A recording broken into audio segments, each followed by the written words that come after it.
নমস্কার, মার্ক্সবাদী পথের ইউটিউব চ্যানেলে আপনাদেরকে স্বাগত জানাচ্ছি। সন্ত্রাসবাদ নিয়ে আমরা আলোচনা করছিলাম প্রথম পর্বের পর। আজ আমাদের দ্বিতীয় পর্ব। আমাদের সঙ্গে প্রথম পর্বের মতোই সঙ্গে আছেন সংগ্রাম গুহ, বিশিষ্ট নাট্য ব্যক্তিত্ব, এবং তার মতে সন্ত্রাসবাদ বিষয়ে তিনি একজন নিরপেক্ষ পাঠক, একজন অনুসন্ধিৎসু একজন পাঠক। তার কাছে আমরা শুনবো তার পরে কথা। আমরা আগের পর্বে শুনছিলাম তোমার কাছে যে একজন মানে এই পাইলট ট্রেনিং নেওয়ার জন্য বিভিন্ন জায়গাতে $1,00,000 খরচা করছে। আমি যে সামান্য একটা বুলেট কিনতেও তো প্রচুর টাকা লাগে। তো এখন কথা হচ্ছে এই যে পাহালগাঁও বলো, মুম্বাই বলো, কিংবা ওই ওয়ার্ল্ড ট্রেড সেন্টার বলো, এগুলো মতো একটা আক্রমণ, একটা অভিযান করতে তো বিপুল অঙ্কের টাকা লাগে। হ্যাঁ, আর এখন এগুলো কারা দেয় এত টাকা? আর একটা তথ্য বলছে যে সারা পৃথিবীতে 2160টা সন্ত্রাসবাদী গোষ্ঠী রয়েছে। তার এই টাকার স্রোত কোথা থেকে আসে? কেন টাকা দেয়? টাকা যায় কোথায়? বিনিময় কি পায়?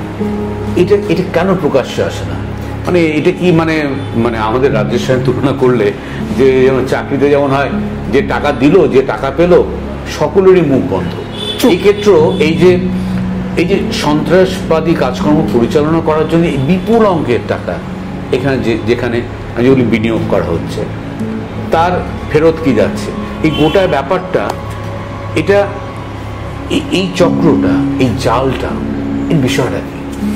না, এটা খুব ইন্টারেস্টিং প্রশ্ন করলে। মানে এটা আমি খুব সঙ্গতভাবে বলতে পারি যে টেরর ফান্ডিং এই সাবজেক্টটা নিয়ে এখন আমার মূল ফোকাস মানে গত 7-8 বছর ধরে আমি এটার উপরই যথাসম্ভব তথ্য জোগাড় করার চেষ্টা করছি।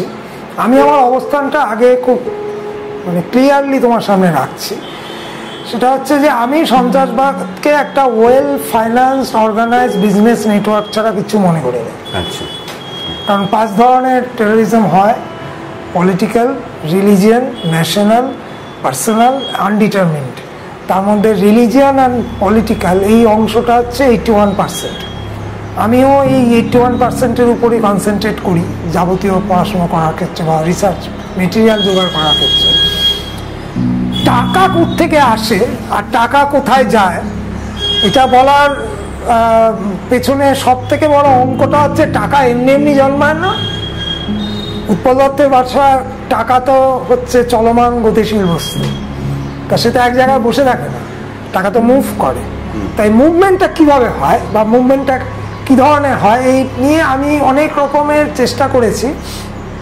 আমি প্রথমেই একটা উদাহরণ দেব, সেটা হচ্ছে 2015 সালে আইসিসের বিরুদ্ধে, Islamic state of Iraq and সিরিয়ার বিরুদ্ধে যখন রাশিয়া যুদ্ধে পার্টিসিপেট করে এবং রাশিয়া যখন একটার পর একটা জায়গা বম্বিং করে গুড়িয়ে দিচ্ছে সিরিয়ার, তখন এই প্রশ্ন উঠেছিল যে প্রচুর হাসপাতাল, সাধারণ মানুষ, বাচ্চা, এরাও তো টার্গেট হচ্ছে, তা রাশিয়া এটা কেন করছে বা রাশিয়া এটা হিউম্যানিটেরিয়ান আসপেক্টটাকে দেখছে না? এসব প্রশ্ন তো অনেক লোক আছে, অর্গানাইজেশন আছে। তাই নিয়ে ইউনাইটেড নেশনসের সিকিউরিটি কাউন্সিল একটা বড় মিটিং হয়।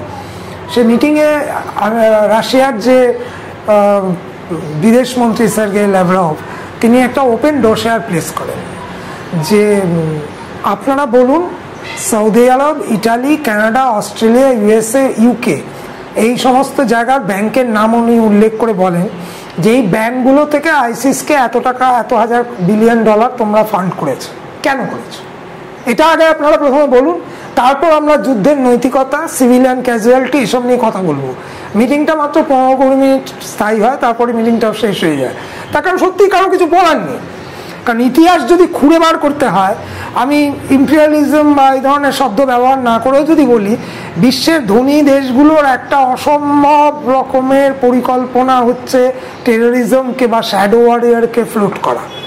কারণ এত ভালো মানিকে ম্যানেজ করা যায়, এটা মনে করার কোনো কারণ নেই যে 400 লোক, 500 লোক, 10,000 লোককে খুন করে এই সমস্ত দেশে বিরাট উপকার হবে। আসলে না, এটা একটা মানি মার্কেট। এই মানিটা হচ্ছে একটা অনৈতিক ইলিগাল ফান্ড, যেটা পানামা পেপারের সময় আমরা বহুভাবে দেখেছি যে মানি কিভাবে শেল কোম্পানি মাধ্যমে ফ্লোট করে। আমাদের এখানে আপনার নিশ্চয়ই মনে আছে যে যখন এই যা গেছে যা তা ওইসব চলছিল আর কি, তখন ত্রিনেত্র ন্যাশনাল বলে একটা কোম্পানির নাম উঠে এসেছে। একটা কোম্পানি গজিয়ে উঠলো, কিছু লোকের টাকা নিল, কিছু লোককে টাকা দিল, তারপর ভুইফুড়ের মতো হাওয়া হয়ে গেল। এটাকে বলে সেল কোম্পানি। এই সেল কোম্পানিগুলো পৃথিবীতে এলো কখন? এলো, এর একটা ইতিহাস আছে। সেকেন্ড ওয়ার্ল্ড ওয়ারের সময় ব্রিটিশ ইন্টেলিজেন্স সার্ভিস MI5 এটা তৈরি করেছিল ইহুদিদের টাকা প্রোটেক্ট করার জন্য।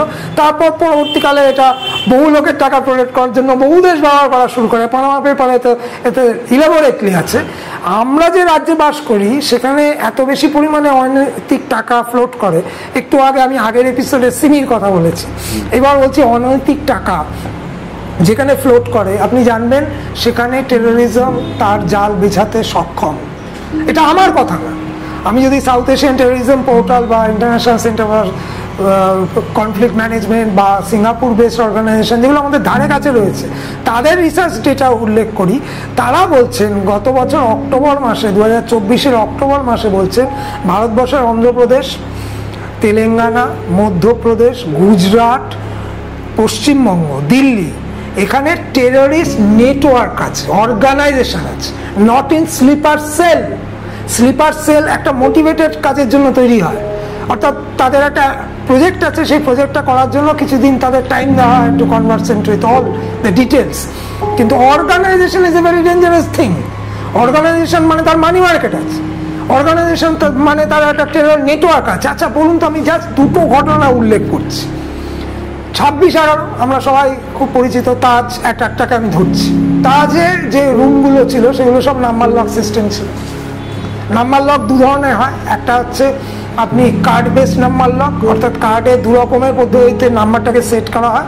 এক, আপনি যখন চেক ইন করলেন তখন automatically by default computer generate করলো একটা পার্টিকুলার নাম্বার, যে নাম্বারটা কারোর ইচ্ছায় হলো না, কম্পিউটার তার বুদ্ধিতে তৈরি করলো, সেই নাম্বারটা আপনার কার্ডে ইমপ্রিন্ট হয়ে গেল, সেই কার্ডটা দিলে আপনি ঘরে ঢুকতে পারবেন। আরেকটা ম্যানুয়ালি করা যায়।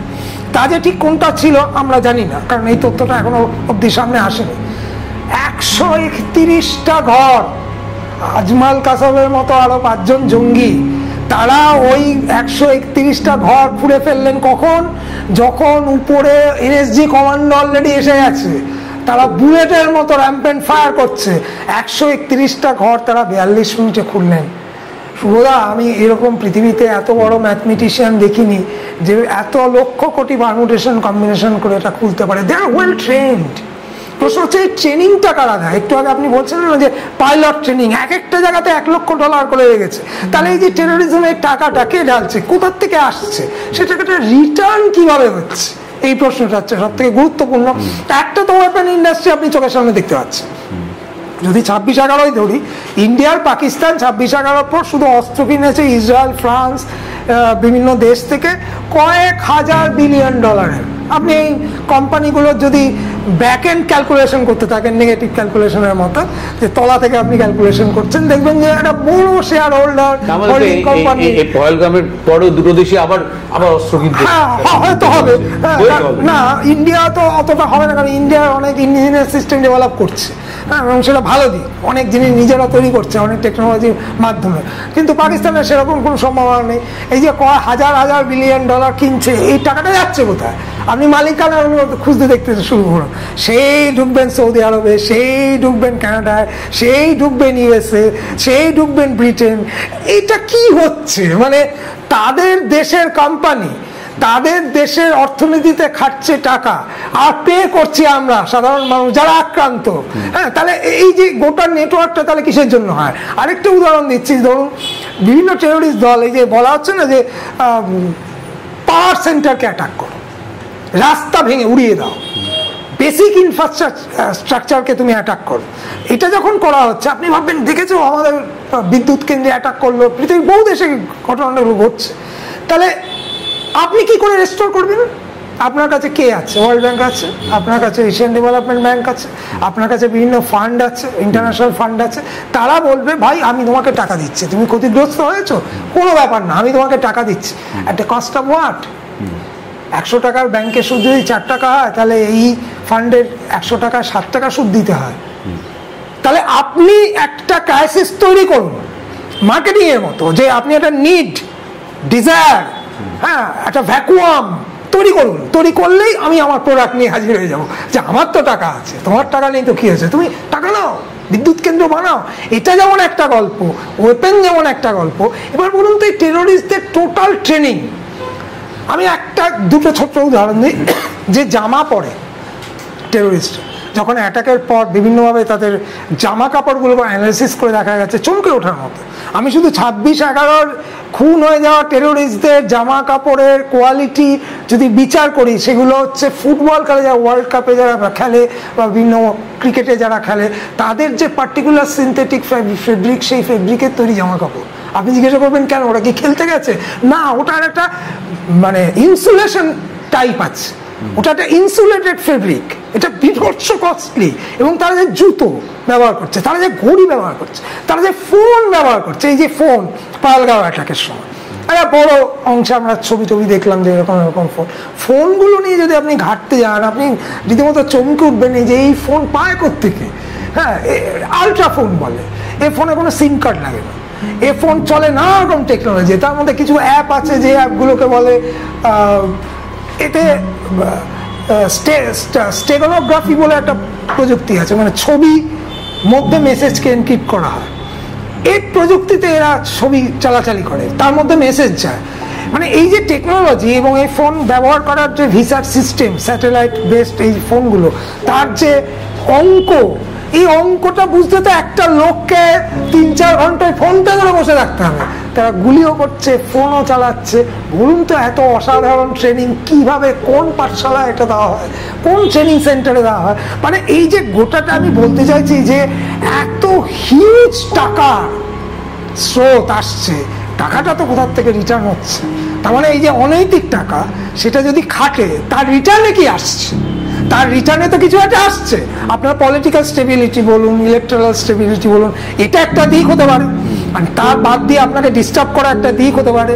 আপনি আপনার কাছে ভীত হয়ে পড়লেন, পায়ের তলায় পড়ে গেলেন, আপনি একটা টোটাল ডিস্টার্বেন্স, ক্যাওয়াস তৈরি করে দিলেন, তাহলে এটাও একটা দিক হতে পারে। তার মানে ফান্ডিং এবং টেরোরিজমের রিক্রুটমেন্ট, এটা একটা বড় ফ্যাক্টর। মানে আপনি যাদের সামনে দেখেন শুভদা, এই যে যত লোকের ছবি দেখেছেন after world trade centre attack, আপনি ইন্টারনেটে সার্চ করে একটা শ্বেতাঙ্গ টেরোরিস্টকে দেখতে পেয়েছেন?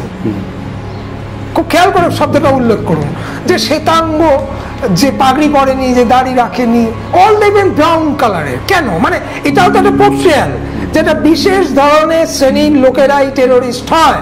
আচ্ছা, এই টেরোরিস্টদের যারা ট্রেনিং দিচ্ছে তারা কারা? এই টেরোরিস্টদের যারা ট্রেনিং দিচ্ছে, তাদের যারা টাকা দিচ্ছে তারা কারা? সেই টাকার হিসাব যারা রাখছেন, সেই টাকা সুদে আসলে যারা ফেরত নিচ্ছেন তারা কারা? এখানে ধর্ম কোথায়? ধর্ম শেষে।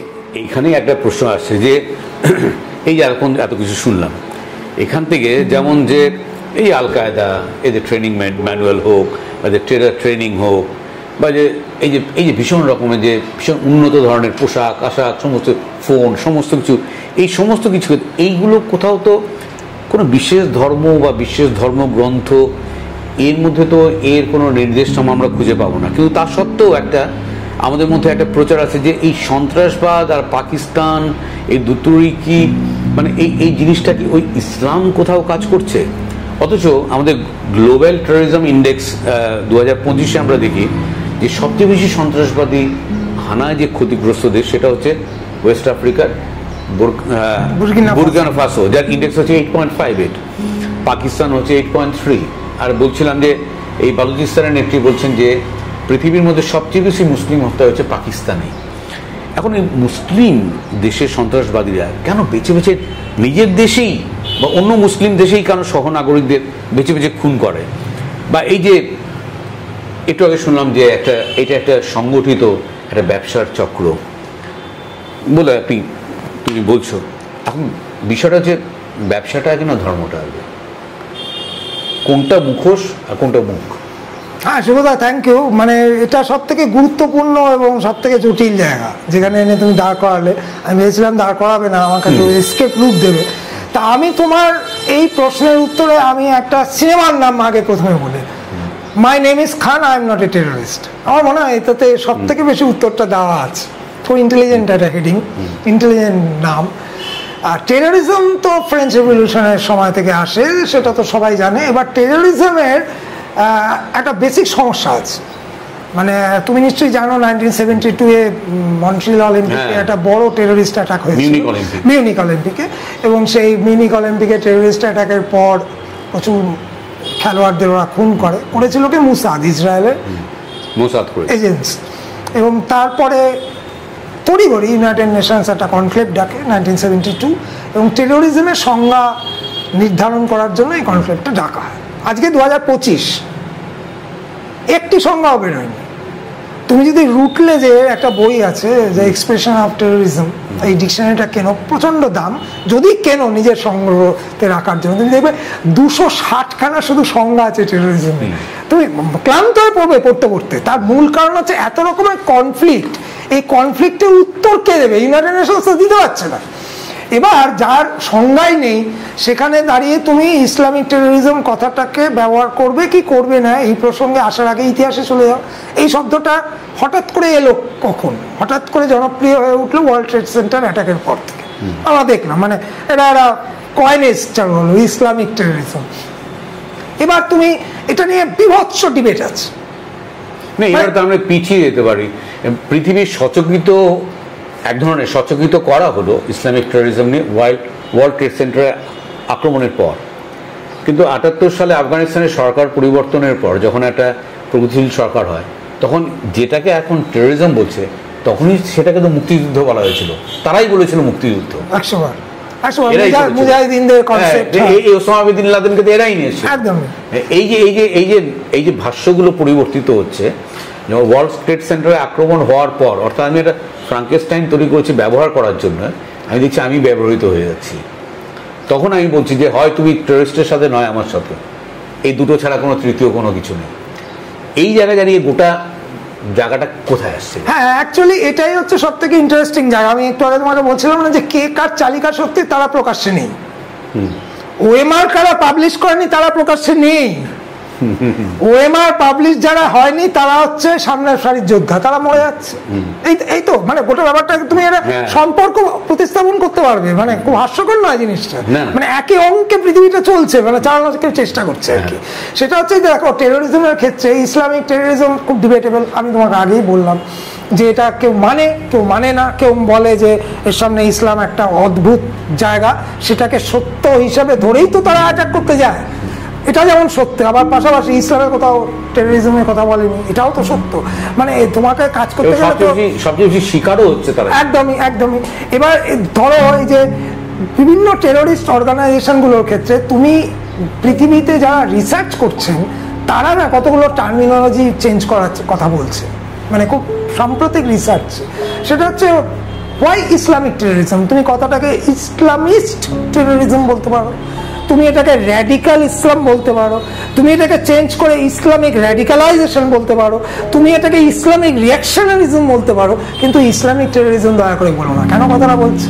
এই কথাটা খুব ইন্টারেস্টিং, মানে এটা নোট করা খুব ইন্টারেস্টিং। সেটা হচ্ছে যে এই কথাটার মূল কে? অ্যালেক্স পিটার স্মিথ, ইনি হচ্ছেন Einstein fellow of Harvard University, এবং ইনি terrorism prevention branch of United নেশনসে আছেন। ইনি একটা অদ্ভুত কথা বলছেন 2018 সালে দাঁড়িয়ে। সেটা হচ্ছে the direct victim of attacks are not the ultimate targets but rather serve as a medium for generating and predominantly political message. যারা অ্যাটাক হচ্ছে তারা কেউ টার্গেট নয়, তাদেরকে অ্যাটাক করে আমি একটা ডেফিনিট পলিটিক্যাল মেসেজ দিচ্ছি, সেটাই হচ্ছে মডার্ন এজ অফ টেরোরিজম। তাহলে দেখো এর মধ্যে সন্ত্রাসবাদের মধ্যে ধর্ম রাজনীতি সরাসরি যুক্ত। আমি ব্যবহার করছি তো, আমি অ্যাজ এ টুল টেরোরিস্টকে ব্যবহার করছি। ইউএসএ যে টেরোরিজম নিয়ে ইসলামিক টেরোরিজম বলছে, অমুক তমুক বলছে, সোজা কথা টেরোরিজম নিয়ে সারা পৃথিবীতে সব থেকে বেশি ফ্লার্ট করেছে ইউএস। আমি ফ্লার্ট শব্দটা সচেতনভাবে ব্যবহার করছি। কি না করেছে এই ওসামা বিন লাদেন, মুজাহিদিন, আল কায়দা, মানে পৃথিবীর কোন দেশের টেরোরিস্ট অর্গানাইজেশনের পেছনে আমেরিকা ছিল না? ছিল, সরে এসছে, আবার ছিল, ওকে আটকাতে গিয়ে আরেকটা কাউন্টার দলকে তৈরি করেছে। এই যে কাউন্টার দলগুলো তৈরি হচ্ছে, এখানে না একটা বড় কনফিউশন আছে। কনফিউশনটা কোথায় জানো? এই যে শিয়া সুন্নি, এটা নিয়ে যদি তুমি পড়াশোনা শুরু করো তোমার মোটামুটি 3-4 বছর কেটে যাবে যে এত বিরোধ কেন। শিয়াদের 4টে ভাগ, সুন্নিদের 4টে ভাগ, উপজাতি ধরে একটা ভাগের সাথে আরেকটা ভাগের বিরোধ। কি নিয়ে বিরোধ? শিয়া সুন্নি বিরুদ্ধে না, বোঝা গেল যে ওদের কোর্ট নিয়ে একটা বিবাদ আছে, ওদের মানে কে নেতা হবে তাই নিয়ে বিবাদ আছে। একজন মনে করে মোহাম্মদের অ্যানসেস্টার হবে আমার নেতা, আরেকজন মনে করে নির্বাচন করে, হ্যাঁ এটা যেমন একটা দিক। কিন্তু এই দিকটা কি এত বড় দিক যে একটার পর একটা টেররিস্ট অর্গানাইজেশন ফ্লোট করছে ওকে খুন করার জন্য? এই মুহূর্তে 2024 সালে যদি তুমি হিসাব দেখো, সে টপ মোস্ট টেররিস্ট অর্গানাইজেশন ওই গ্লোবাল টেরর ইন্ডেক্স যেটা ওয়াশিংটন থেকে বেরোয়, একটা জায়গা থেকে তো বেরোয়, আর তো কোথাও থেকে বেরোয় না। সেখানে কি বলছে, নুসরাতিল সালাম উল মুসলামিন JNIM এরা কাজ করছে কোথায়? মালিতে, সাহেল রিজিয়ন, সব থেকে জেনেট টেররিস্ট। আচ্ছা, তেহরিক ই তালিবান TPP এরা পাকিস্তান আফগান বর্ডারে কাজ করছে, এরা কিন্তু শিয়া। এবার এই যে তুমি একটু আগে মিডিয়ার কথা হচ্ছিল না, একটা প্রচার ওখানেও এসছে, গার্ডিয়ানে এটা নেই, আমি তুমি দুজনেই শুনেছি, হচ্ছে পাকিস্তানের অবস্থা ভয়ঙ্কর খারাপ। কারণ একদিকে তেহরিক ই তালিবান, আরেকদিকে বালুচ আর্মি প্রায় ঘিরে ফেলেছে, পাকিস্তান পুরো ধ্বংস হয়ে যাবে। আমি এই যে প্রচারগুলো যারা করছেন সেই সাংবাদিকদের আমি সেই রাতে আমার পরিচিত বলে আমি কতগুলো মেসেজ লিখে পাঠাই, কিচ্ছু না, আমি শুধু লিখেছিলাম যে তুমি কি মালালা ইউসুফজাইয়ের উপর আক্রমণের পক্ষে না বিপক্ষে, হ্যাঁ কি না? তা তিনজনই তড়িঘড়ি আমাকে ফোন করলো, কেন লিখেছো কি হয়েছে? এমন যে তেহরিক ই তালিবান তো মালালা ইউসুফজাইয়ের উপর অ্যাটাক করেছিল, তা তুমি তার পক্ষে হয়ে গেলে, কারণ তাকে সাহায্য নিতে হবে ভারত সরকারের। ভারত সরকার তো দৈন্য দশা যে ভারত সরকারকে তেহরিক ই তালিবানকে মদত দিতে হবে পাকিস্তানকে ভাঙার জন্য, যে তেহরিক ই তালিবান অত বড় একটা নৃশংস কাজ করে সারা পৃথিবীতে কুখ্যাত।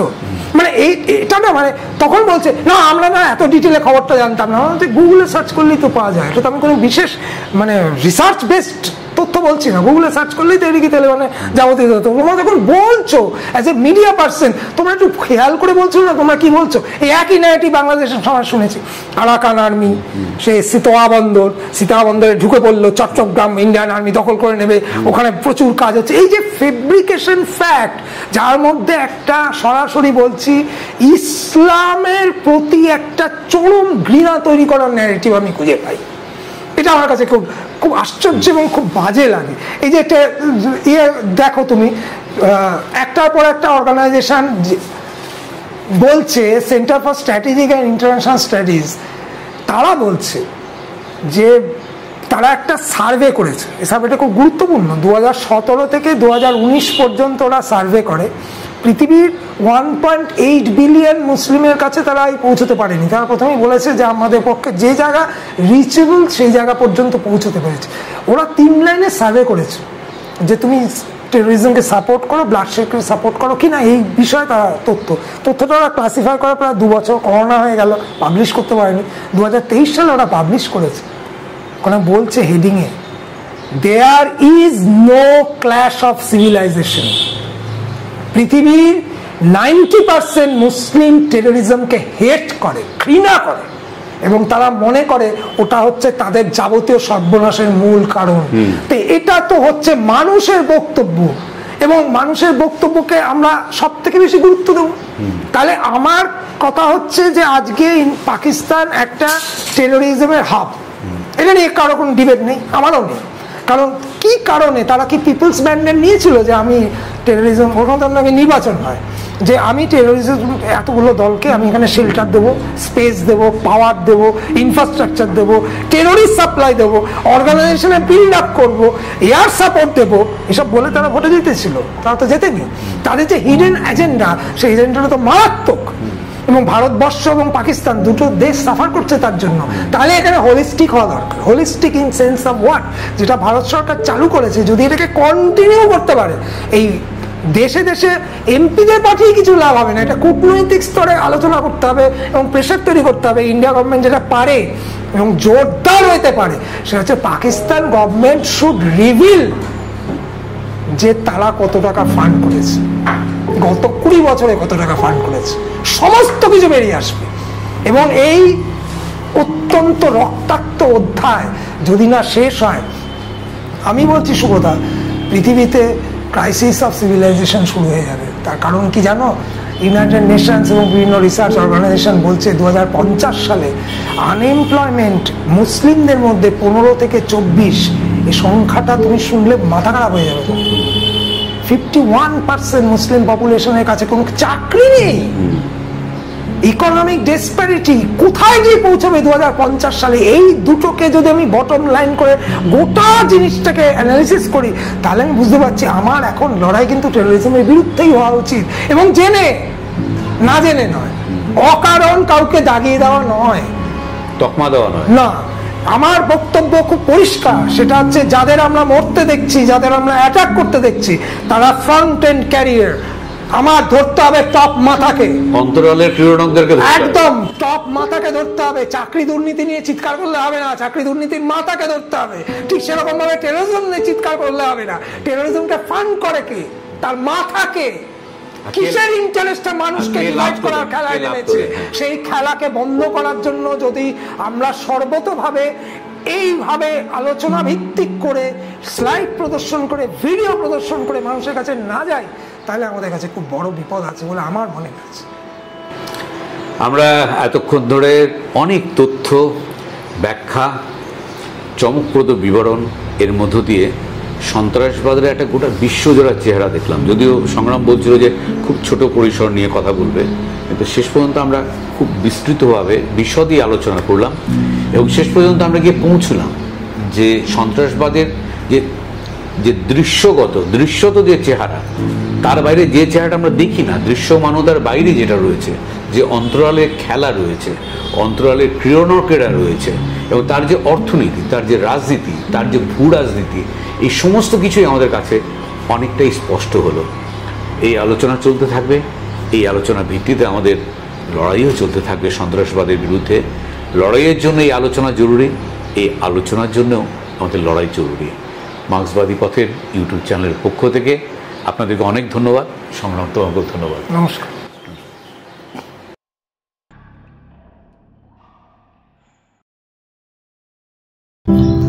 মার্ক্সবাদী পথ তার ইউটিউব চ্যানেল থেকে সমসাময়িক বিশ্বের রাজনীতির খবর, রাজনৈতিক মতাদর্শের খবর, মার্ক্সবাদের বিভিন্ন তত্ত্বের দিক নিয়ে আমরা নিয়মিত ভিডিও প্রযোজনা করে থাকি। আপনি যদি আগ্রহী হন, আপনি আমাদের সাবস্ক্রাইব করবেন, আমাদের নিয়মিত দর্শক হয়ে উঠুন।